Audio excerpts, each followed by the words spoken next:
Dogs are great. There's no denying that. Heck, I've made an entire career out of talking about them. But are they for everyone? Let's find out. Here are top 5 reasons not to get a dog.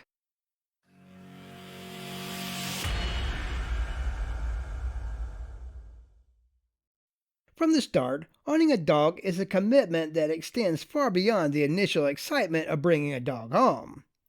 Dogs typically live for a decade or more, meaning that adopting a dog comes with a long-term responsibility that lasts for a significant portion of your life.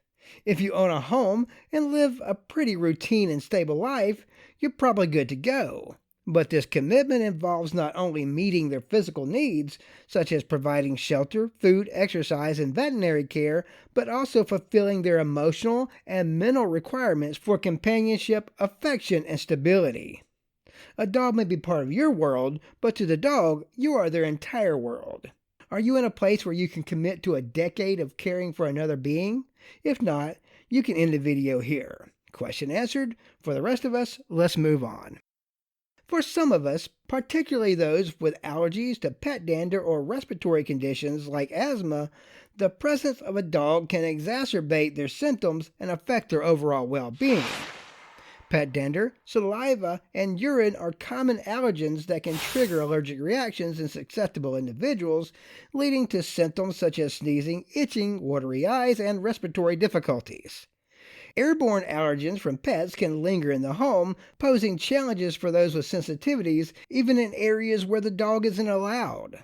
Before introducing a dog into a family, it's essential to carefully consider the potential health implications for all household members, including children and adults.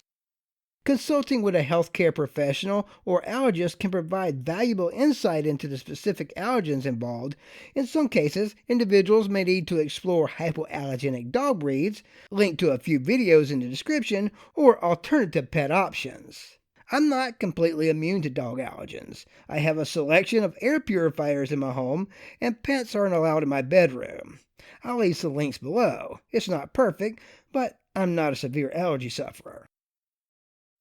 Dogs require ample space to move around, play, and exercise to maintain their physical and mental health.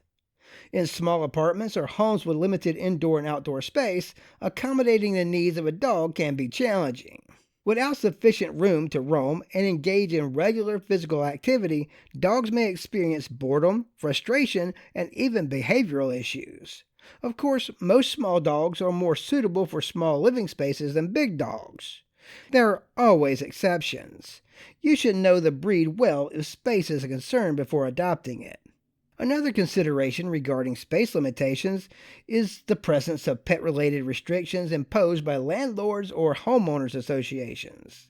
Many rental properties and housing communities have policies in place that prohibit or limit pet ownership, including restrictions on size, breed, and number of dogs allowed. These regulations can pose significant barriers to individuals seeking to adopt a dog, particularly if they are renting or residing in a condominium where such restrictions are enforced. Before bringing a dog into your home, it's essential to review and understand the terms of the lease agreement or homeowners association rules to ensure compliance with any pet-related policies to avoid potential conflicts with landlords or neighbors. Sadly, this is not an uncommon reason dogs end up in shelters. Dogs are expensive. I'm not going to lie. Sometimes it feels like I spend more money on the pets than the people who live in my house.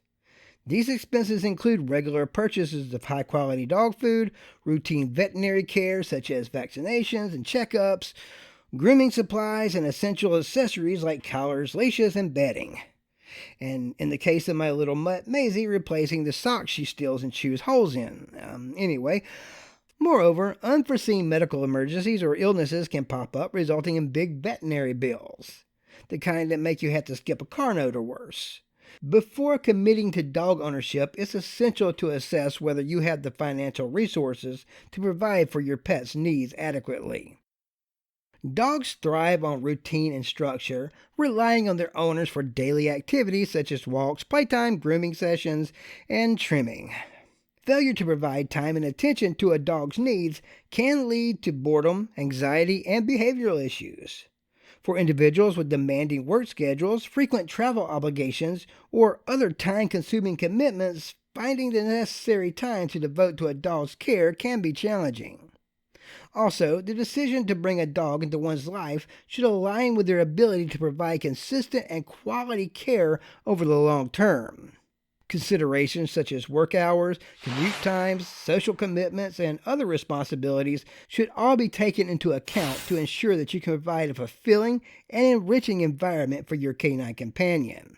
If your schedule is consistently hectic or unpredictable, it may be advisable to wait until you can dedicate more time and energy to caring for a dog. So, what do you think? Can you provide a stable home for a dog for a decade or more? With rising costs, are you able to meet the financial requirements associated with owning a dog? Do you have any questions? Feel free to reach out in the comments. I hope you've enjoyed this look into the cons of dog ownership.